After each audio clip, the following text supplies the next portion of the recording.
60 years ago today, Ontario's 35-year-old Minister of Education rose in the legislature to announce he was ushering in a whole new concept in post-secondary learning. Bill Davis was that minister. He said people needed more options after high school than simply university or work. And with that, Ontario created a new system of colleges of applied arts and technology. The college system has been a huge success. It's also facing unprecedented challenges these days. So we thought the 60th anniversary was as good a reason as any to check in and see how things are going. Let's have that discussion with Ann Marie Vaughan. She is president of Humber Polytechnic. Maureen Adamson, president, Colleges Ontario. Lyn Whitham, professor, George Brown and Centennial Colleges. And Martin Regg Cohn, politics columnist for the Toronto Star. Happy anniversary, everybody. I guess we should start 60 years ago today. Let's do a little background, shall we, Sheldon? Bring the graphic up and we'll tell everybody a bit of background about Ontario's college system. The very first one, you got to go back to 1966. It was Centennial College in Toronto, started with 500 students, mostly secretarial, journalism and nursing courses. 500 students then, 40,000 full and part-time students today. There are 24 colleges across the province. The whole system has more than 500,000 full and part-time students. The newest one is still 30 years old, Collège Boreal in Sudbury. There we go. That's a little background. Okay, Maureen, you speak for the whole system, so I want to start with you. We're going to start broad and then narrow down. What has the mission of the college system been for the last 60 years?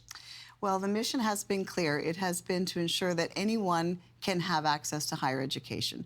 Really important that not everyone wants to go to university, not everyone wants to be a doctor or lawyer, and that these colleges are located in communities where the local college can provide the local workforce that's needed to prosper in the communities, and that everybody gets a chance at higher education. And it's in all of those important fields. If you look at the platform of the current government, advanced manufacturing, carpentry, electrification, that's where colleges play a role. Madam President, your specific mission at your specific institution is what? Well, of course, for Humber, we have two missions, really. We really serve the area of Toronto that we're meant to serve in the Etobicoke region. But we also play a role provincially through pathway agreements. We have 31 bachelor's degrees now at Humber. We're moving into graduate degrees. So we like to think of ourselves as being really rooted in the Rexdale, Etobicoke, Lakeshore communities, being global in how we think, but also in providing that pathway opportunity for students within the entire Ontario college system. Lyn, what have you been teaching at George Brown and Centennial? I've taught in the business school in the marketing area at George Brown, and I've taught in the School of Media, Arts and Design at Centennial. And what do you see as your mission with your students? I've had a varied career. I've done lots of different things, but I have to say that teaching has been the most rewarding of all the careers. And so more than working with me at CBC 40 years ago? I know, it's hard to believe. I'm really disappointed to hear that. And I love the CBC, but yeah, no, it's been the most rewarding work. So I have taught students in the degree program. I've taught students with degrees, given them the skills they need to be successful in life. And it has been gratifying. I'm linked into all my students, so I see them navigate their way through their careers. I'm very proud of all of them. And my mission is to give them the skills to be successful in their careers. And I take that very seriously. We wanted you here because you're not part of this system. You can give us a bit of an outsider's perspective on how successful or not you feel the college system is 60 years to the day since it was introduced. What do you see? So amazingly successful, and we're hearing lots of good things. But the question that Bill Davis raised, or his challenge, was something between high school and universities. So colleges do great things, but they can't do everything. And that, I think, is the challenge that they face today. If you think about what a college professor told me a couple of years ago after I wrote something, he said, universities are about teaching students the why, and colleges should be about teaching students the how. Now, that might seem a little severe or a little constricting, but there's been a lot of university creep by colleges over the years, and they may have gotten a little bit ahead of their skis as a result, and there's a little bit of a constraint and a challenge that they're facing in terms of funding. Bill Davis, I can tell you, used to call Kathleen Wynne when she was premier and say, don't let any more colleges become universities. They're all trying to become a little bit more like that. And you're giving degrees out now as opposed to diplomas, so... We are, and I don't think that what we're offering is very different than what the university experience is. So many university students turn to our sector now because they want an applied experience that allows them to go into the labor market. So every degree that we offer is very much aligned to labor market needs. And I've worked in a university for 20 years before I moved into the college sector. There is a big difference in what we offer and how we offer it versus what the university sector does. And it doesn't mean that it's any less value of either. It's a different experience for students. And ours is a pathway to employment. Lyn. But the universities are encroaching on what the colleges do as well. It's a two-way operation here. So you're seeing more applied certificates, degrees at universities taking over what the colleges typically have done. So there's encroachment on both sides. Apropos of Martin's point, though, is it best for the province of Ontario if each side, you'll forgive this expression, sticks to its knitting? I think that our economy has changed, our technology has changed so rapidly that kind of a divide is no longer feasible or helpful, to be honest. I think there's a continuum of education. You can start at a college and in a degree at a university or at another college, and I think we have to be nimble. And colleges are very nimble in terms of being able to respond to labor market needs and our new technologies that we're facing every day. In fact, one of the things I started to hear about this 20 years ago. People going to university, getting their degree, and then going to college, because now that they've learned how to think critically, they wanted to get into something more career-focused. A lot more of that happening nowadays, I think. There's lots of that happening, and it goes both ways, to Lyn's point. You know, some are starting in colleges, ending in universities, and the other way around, but you cannot replace the experiential learning that is provided at a college for graduates to be absolutely job ready. And that's just a quick point to what you were saying.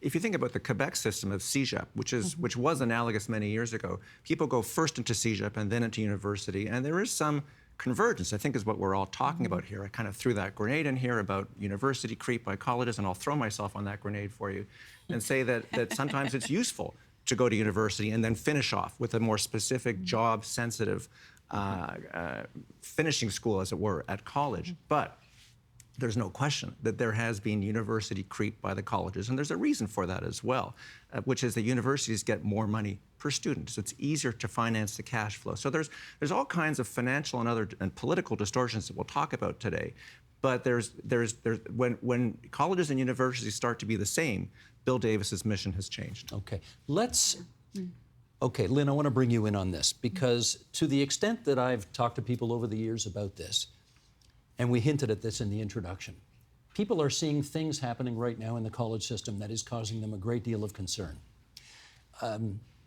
Well, maybe why don't I just start with you and tell us what your firsthand sort of frontline experience is with what perhaps you might have been able to do 10 years ago, 12 years ago when you started teaching versus today. What's the difference? The students are different. So we have the issue of the international student cap. And after the pandemic, it became even more acute, the number of international students who had come into the system. And it's safe to say, I believe, that there were abuses. There were abuses in terms of recruiters in countries getting those students to the colleges here. Some students used the college system and education as a way to get immigration status in Canada, and their commitment to education may not have been as strong as it should have been. Colleges encouraged international students because of the funding gap. They pay more. They pay much more, and there is a significant funding gap. Anywhere from when the colleges started, and Bill Davis's brilliant vision for colleges, which I think is brilliant, colleges were being funded around 80% of their budget dollars. Today, it's in the 20% range. So think about that 80% gap that exists. And so the international students were fueling that financial gap. The problem was that they weren't that interested, and so some of them weren't that interested. Some of them were terrific. Some of them, many of them, are extraordinary students and want to do well and want to stay in Canada and contribute, but others just saw it as a pass to the immigration system.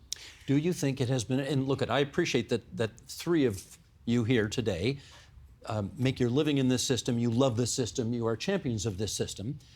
But I wonder whether or not the reliance on foreign students and the triple or quadruple tuitions that they have paid in order to be in this system have allowed certain distortions, and either distortions to happen or problems unmet to take place. Maureen, what do you think?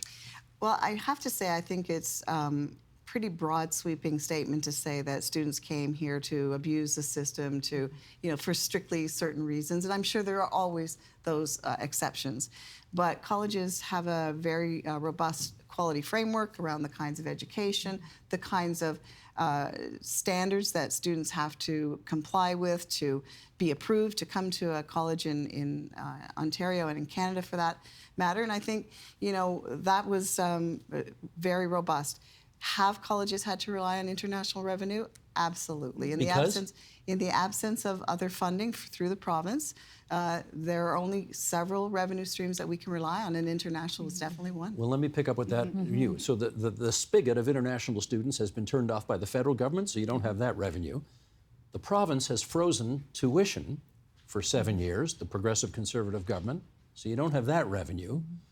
How strapped are you right now? Well, Humber may be a bit of an anomaly here. We didn't have a drop in international students from last year to this year. We do expect we'll see a drop this year simply because of the approval rates for visas coming from the government. But we were not one of the institutions that had over 50% international enrollment. We had 38%, correct? So what I would say to you is that international students had a higher retention rate, they had a higher graduation rate.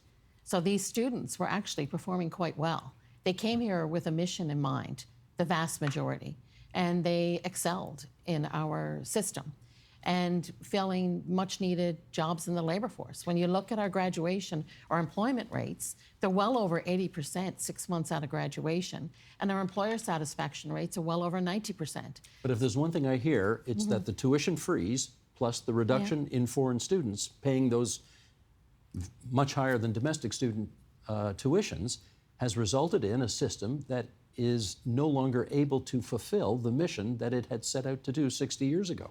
True or false?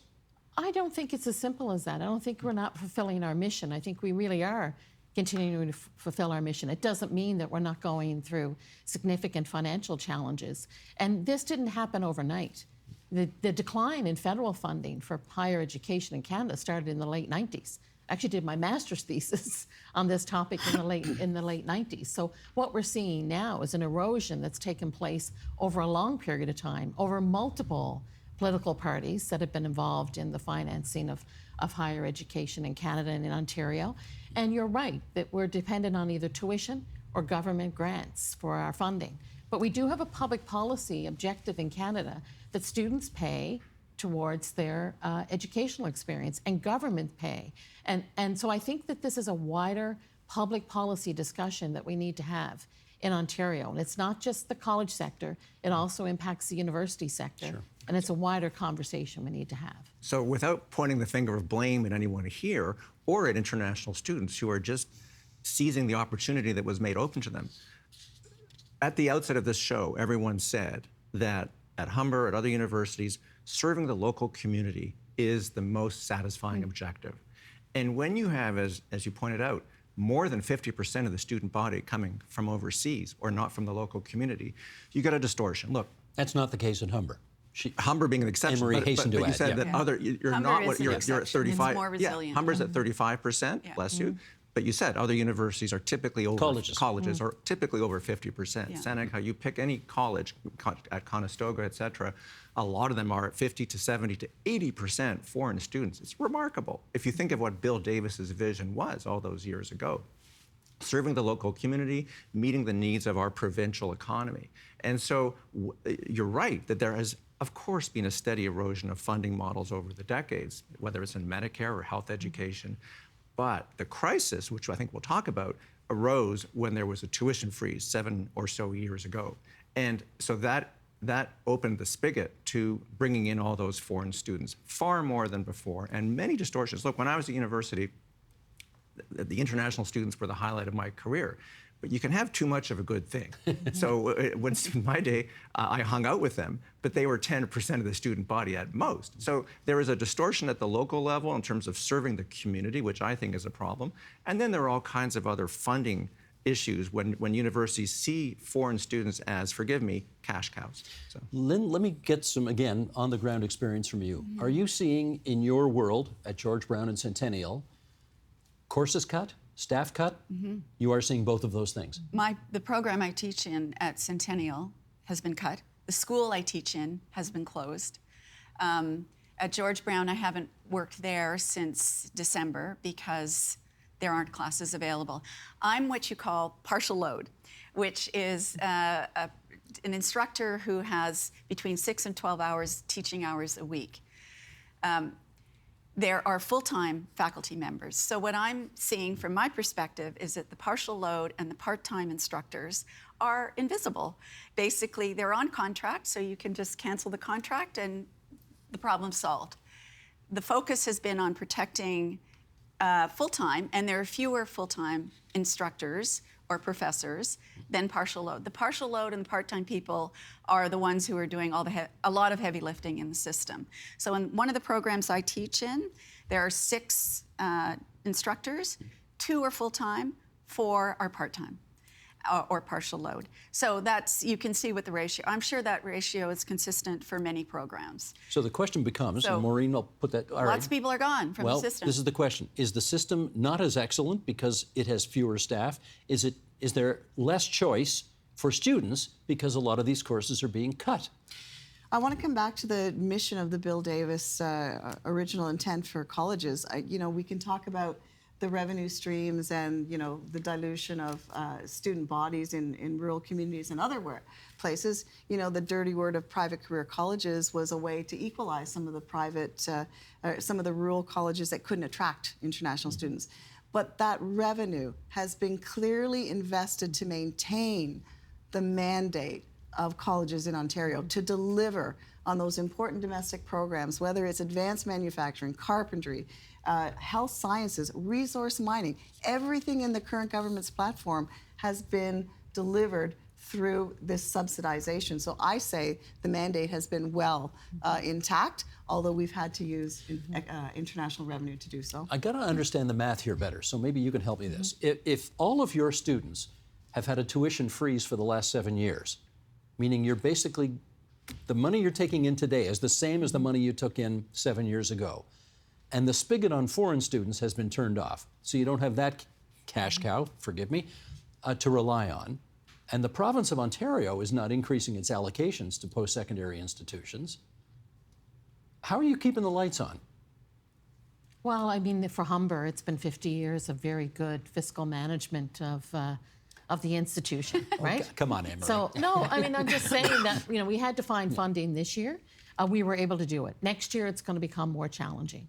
And for Humber, I've also been president of Loyalist College in Belleville. It's far more challenging for more rural campuses. But what I will tell you, in the Auditor General's report, and to Martin's point, that there was not one example that was found that a domestic student was displaced by an international student. Well, I don't think anybody's alleging that. Yeah, nobody's Correct? trying Nobody's alleging that. So in terms of, but I do think there's an assumption here by the public that by bringing international students in, they've displaced domestic. What they actually did was keep programs stable at many of the rural campuses because they might only have 10 domestic students and they can offset that with 10 others. But with correct? respect, that's there's not a displacement, but there's a distortion of the orientation. And I think we heard that earlier from Lyn, I believe, that when 60% of the students aren't from Ontario, as much as I love foreign students as a stimulating way to broaden the mind, then there may be language challenges, there may be other career challenges that are just different. You can't pretend that a class or a campus that is 75%, let's say, international students is as focused on local needs. But I'm not blaming the universities or the colleges for that, sorry. I'm blaming the government that created a distorted funding model. I mean, as Steve was arguing, I think we would all agree here, you can't freeze cash flow for 7 years after first cutting it. I mean, if the government wanted to be populist And if the opposition politicians also want to be populist, because they're also singing the same tune as Doug Ford on this, all of them want the tuition freeze, Yep. then of course colleges had to make up the difference elsewhere, and it wasn't optimal. And what's interesting is that Bob Rae was chosen by the Liberal government about 2 decades ago to do a report, the Rae report on tuition, which recommended a former socialist premier recommending higher tuition levels, along with Richard Johnson, and Bill Davis was on that committee as well, and Don Drummond. So the Blue Ribbon panel that was brought in 2 years ago recommended a tuition increase of 5% followed by 2% increments. And the government keeps rejecting its own Blue Ribbon panel. Well, I would say, though, that tuition is worth more to the universities than it does to the colleges. Because of our access mandate, our tuition is lower anyway. So if there was a tuition increase, yes, it would help us out as a college sector. No one would deny that. But it's more valuable to the university sector because the percentage increase actually equates into higher revenue for the university sector. What's really important for us to have this conversation about in Ontario is the alignment of colleges to the economic mandate of the government. And you cannot grow an energy sector. You cannot build houses. You cannot have an infrastructure plan, either nationally or provincially, without our graduates. And so I think there needs to be a policy alignment of the role that we play, which is a far more direct economic role of healthcare, of infrastructure, of housing, of energy. If you think about the mining sector, the vast majority of those graduates are going to be our graduates. There needs to be a real deeper policy look at the work that we do and the alignment of that policy with the economic agendas that we're going to see both federally and provincially, and an understanding that it's our sector that's going to fill those jobs. But is that very happening? quick point. Is that I was actually just going to happening? say, I don't because think it is happening. No, it's not happening. So you've the got alignment is not No. happening. You're the saying. alignment's not happening. Construction management, project management, for example, eliminated at 2 colleges.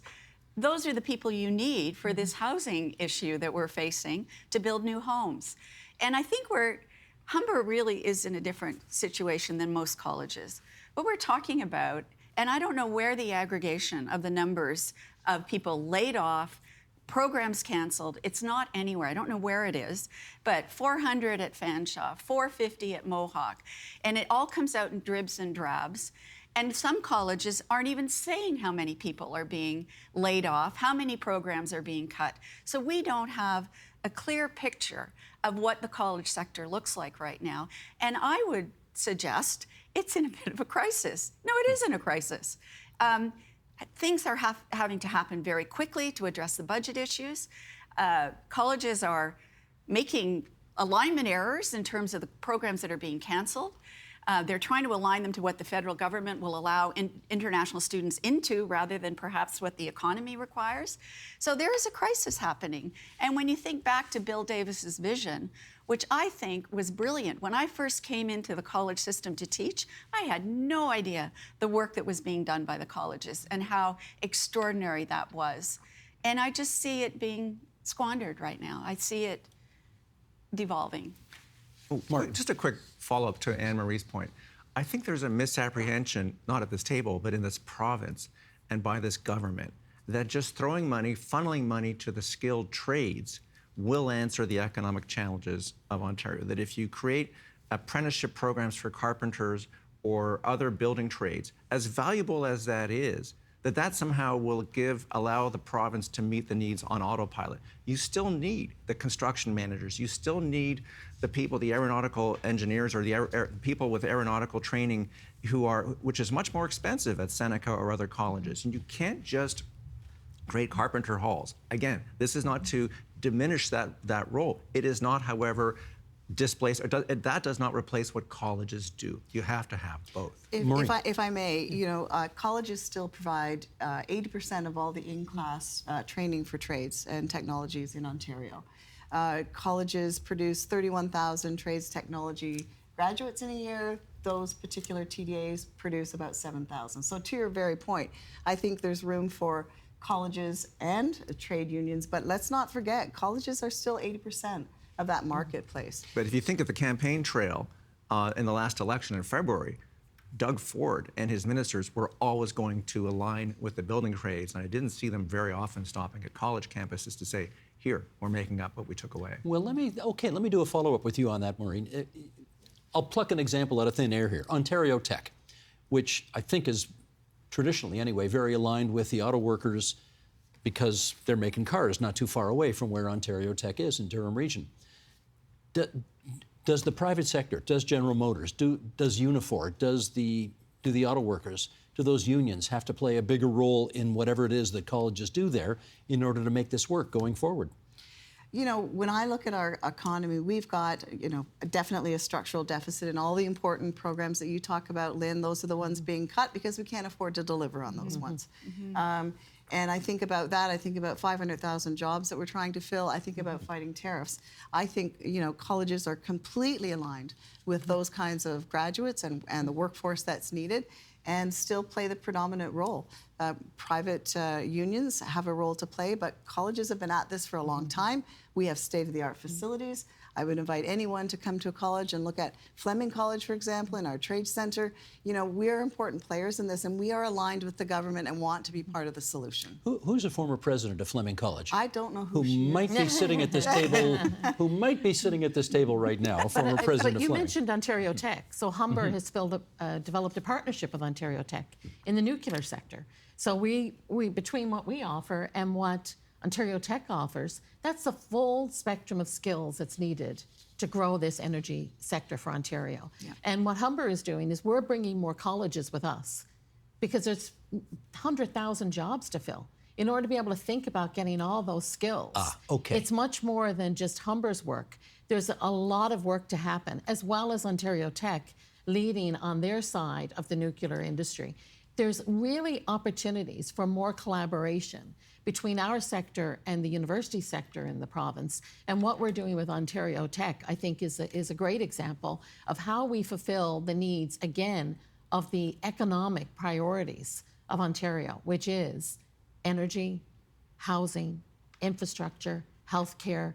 We all represent together the full spectrum of skills that are needed for those industries. I totally take your point, which is why when Martin and I were locked up in the budget last week, reading the budget of the province of Ontario, to my surprise, knowing the significance of all of the things that you just said, I note a decline in government funding to the Ministry of Training Colleges and Universities by $1.4 billion over the next 3 years.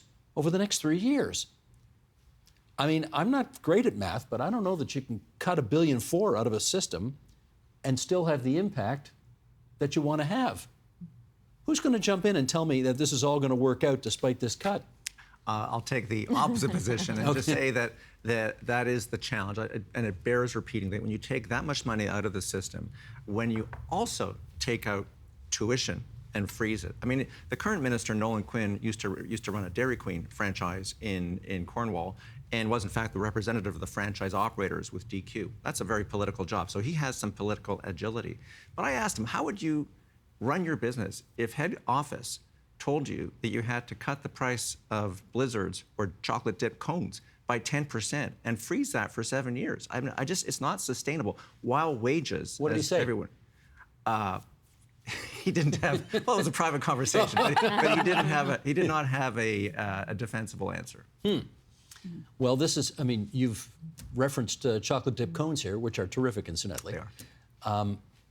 However, on a grander scale, this is exactly what the future looks like, Lynn, for the post-secondary system, and colleges will have to play their part in that funding drop. I don't know how you continue to offer the same or better service when you got that much less money going into the system. I don't know. What this is deprioritizing education. And is this the time to be deprioritizing education in this province? Isn't it Bill Davis's vision that education was the key to economic success for this province? And now we're pulling that away. It can't work. It won't work. And I know universities are dealing with this issue as well. How could we logically take away the opportunities for education for our young people and training for jobs and have a thriving economy? How's that possible? Maureen, when you got your budget briefing last week and you saw that the post-secondary allocation was going to be $1.4 billion less 3 years from now, how did you react? Well, certainly there's some funding that was in the sustainability funding was time limited, so I think that's a big piece of the decline. So I don't think it should be misread. But I will say that it doesn't negate the fact that we've got a problem on our hands, and we need to work very closely with the province to make sure that we solve these funding issues, and particularly in the areas of where the workforce is so important, in all the areas that we talk about, trades, technology, building, all of it. I think we need to focus on those, and we are aligned with the platform in that regard. But we need to work together. I think what Maureen's referring to was that there was a one-time billion plus ad hoc supplement, which is what the government is doing, rather than listening to its own blue ribbon panel, which said bring in a couple of $1 billion and raise tuition and so on. They brought in less than half of that, and they do this in a piecemeal way. It doesn't apply to base funding, and it's not going to get the job done. But at the end of the day, it's about politics, and colleges are a political football. And part of the challenge, I think, for everyone at this table is that voters do not seem to be seized of this issue the way they are about kindergarten to grade 12.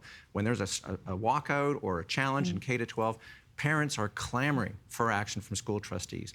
But when it comes to colleges and universities, young people don't vote in the same numbers. They just don't. And parents don't seem to be as motivated on this issue. And so politicians from all parties can get away with it. I absolutely agree with you on that point. I do believe that it's interest group dynamics that will impact public policy. And we really need the public to be conscious of the role that we play in society. And you can't say that we don't have access to health care without funding the system that provides nurses and PSWs and technicians in the healthcare sector. So there has to be, that's going back to my point of the alignment of our policy objectives with other policies, whether it's healthcare or economic policy of the province. We need the public to really understand the direct relationship between those two. You can't grow a life science sector without the people to be able to do it. You can't have energy autonomy without the people to be able to do it. And I think from a public perspective and a public policy perspective, we have to do a better job of making sure that the public understands where we are and the support that we need from the public, because governments respond to public policy. And that's where I think we could do better alignment as a system, to be able to advocate more for what we need, to be able to be that partner with industry, with employers, and for the public itself to have the services that they would like to see. Lyn, I want to ask you whether you feel that the students that you encounter will be as ready to face the future in light of everything we've talked about now going forward.